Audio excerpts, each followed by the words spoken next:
കൂടുതൽ വാർത്തകളും വീഡിയോകളും കാണാൻ ഈ ചാനൽ സബ്സ്ക്രൈബ് ചെയ്യുക. കൂടെ ബെൽ ബട്ടൺ അമർത്തുക. നമസ്കാരം. ഏഷ്യ ലൈവ് ടിവിയുടെ എപ്പിസോഡിലേക്ക് എല്ലാ മാന്യപ്രേക്ഷകർക്കും സ്നേഹം നിറഞ്ഞ ഹൃദയം നിറഞ്ഞ സ്വാഗതം. ഇന്നത്തെ നമ്മുടെ വിഷയം പെട്ടെന്ന് ദൃഷ്ടിദോഷം മാറാൻ. ദൃഷ്ടിദോഷം എന്ന് വെച്ചാൽ എന്താ? എല്ലാവർക്കും ദൃഷ്ടിയുണ്ട്. ഒരുപക്ഷെ ഒരാൾ അറിഞ്ഞുകൊണ്ടായിരിക്കണമെന്നില്ല.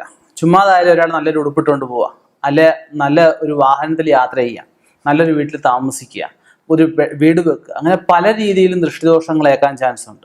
ദൃഷ്ടിദോഷം ഏറ്റു കഴിഞ്ഞാൽ പലവിധ ബുദ്ധിമുട്ടുകളുണ്ടാവും. ഇതിനു മുമ്പ് പല എപ്പിസോഡുകൾ ഞാൻ ചെയ്തിട്ടുണ്ട്. അതുകൊണ്ട് ആവർത്തന വിരസത ഉണ്ടാക്കുന്നില്ല. നമുക്ക് ആ ദൃഷ്ടിദോഷം മാറാനുള്ള ഒരു ഉപായമാണ് ഇന്ന് പറയുന്നത്. നമുക്ക് എന്താണെന്ന് നോക്കാം.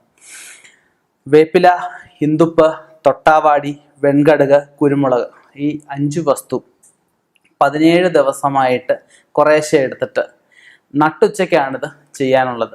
നട്ടുച്ചയ്ക്ക് ഇപ്പം ചെയ്യാൻ പറ്റുന്നില്ല, ഓഫീസിലൊക്കെയാണ്, അല്ലെങ്കിൽ നമ്മൾ വീട്ടിലില്ല, നമുക്കിത് ചെയ്യാൻ പറ്റുന്നില്ല എന്ന രീതിയിൽ അതിരാവിലെ ഉദയത്തിന് മുമ്പായാലും നമുക്കിത് ചെയ്യാം. ഒന്നുകിൽ ഉദയത്തിന് മുമ്പ് അല്ലെങ്കിൽ നട്ടുച്ചയ്ക്ക് ആണിത് ചെയ്യേണ്ടത്. നമ്മളിത് കുറേശ്ശെ എടുത്തിട്ട് നമ്മൾ കിഴക്കോട്ട് നിന്ന് 2 പ്രാവശ്യവും, പടിഞ്ഞാട്ട് നിന്ന് 2 പ്രാവശ്യവും, വടക്കോട്ട് നിന്ന് 1 പ്രാവശ്യവും, തെക്കോട്ട് നിന്ന് 1 പ്രാവശ്യവും, മുകളിലേക്ക് നോക്കി 2 പ്രാവശ്യം, താഴേക്ക് നോക്കി 2 പ്രാവശ്യം, ഇത്രയും പ്രാവശ്യം ഒഴിഞ്ഞിട്ട് 17 ദിവസമായിട്ടാണ് ഇത് ഒഴിഞ്ഞ് ഒന്നുകിൽ ഒഴുക്കുവെള്ളത്തിൽ കളയാം, അല്ലെങ്കിൽ മറ്റാർക്കും ദോഷം വരാത്ത രീതിയിൽ വേറെ ഏതെങ്കിലും ഭൂമി നിർമ്മാർജ്ജനം ചെയ്യാം. ഇല്ല എങ്കിൽ നമ്മളിത് ഒഴിഞ്ഞിട്ട് നമുക്ക് കത്തിച്ച് കളയാം. ഇത് നമ്മൾ ഒഴുക്കുവെള്ളത്തിൽ കളയുകയാണെങ്കിൽ നമ്മളിത് ഒഴിഞ്ഞിട്ട് പുറകോട്ട് തിരിഞ്ഞ് ചെയ്യുന്നത്, അതായത് നമ്മൾ ഈ ആറ്റിലൊക്കെയാണ്, ആറിന് ദർശനമായിട്ടല്ല, അതിന് അഭിമുഖമായിട്ടല്ല, അല്ലാതെ ഓപ്പോസിറ്റ് സൈഡിലോട്ട് നിന്നിട്ട് പുറകോട്ട് വേണം നമ്മൾ ഒഴിഞ്ഞ് കളയാനായിട്ട്.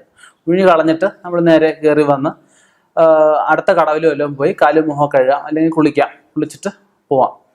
ചെയ്യുമ്പം ശരീരശുദ്ധി ആവശ്യമായിട്ട് പറയുന്നില്ല. കാലും മുഖം കഴുകിയിട്ട് ചെയ്താലും മതി, കുളിക്കണം നിർബന്ധമായിട്ട് പറയുന്നില്ല. കാലും മുഖം കഴുകിയിട്ടായാലും നമുക്കിത് ചെയ്യാം.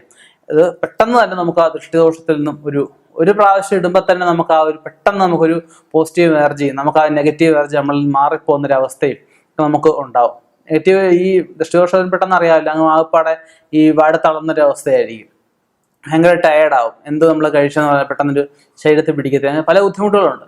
അങ്ങനെയുള്ള വിഷയങ്ങളെല്ലാം നമുക്ക് ഈ രീതിയിൽ മാറ്റിയെടുക്കാവുന്നതേ ഉള്ളൂ. ഇനിയും ഇതുപോലെയുള്ള വ്യത്യസ്തമായ വിഷയങ്ങളുമായി കണ്ടുമുട്ടാം. നിർത്തുന്നു. നന്ദി, നമസ്കാരം.